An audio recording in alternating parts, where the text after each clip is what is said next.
ကဲဒီနေ့တော့ချက်ရတာလွယ်ကူပြီးတော့ရမ်းစားလို့ကောင်းတဲ့ငါးဥကချက်နီလေးတင်ပေးလိုက်ပါတယ်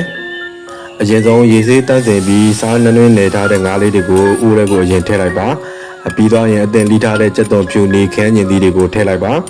အရသာအတွက်စားအချုံမုံနှွှဲမုံအနေငယ်နဲ့ငုပ်စီအနေငယ်ကိုလည်းတစ်ခါလေးထည့်လိုက်ပါ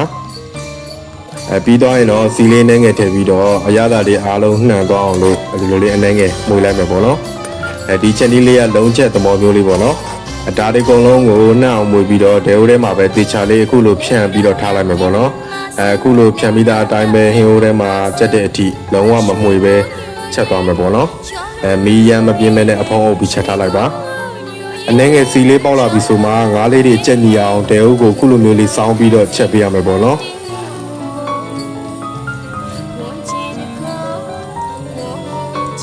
ကိုစိတ်ကြိုက်စီပြန်ပြီးတော့ငါးလေးတွေအုပ်ကပ်ပြီးကျွတ်လာပြီဆိုရင်တော့နောက်ဆုံးမှာတော့နန်းနန်းမင်းဒါမှမဟုတ်ပင်စိမ်းလေးအုပ်လိုက်ရင်ရပါပြီ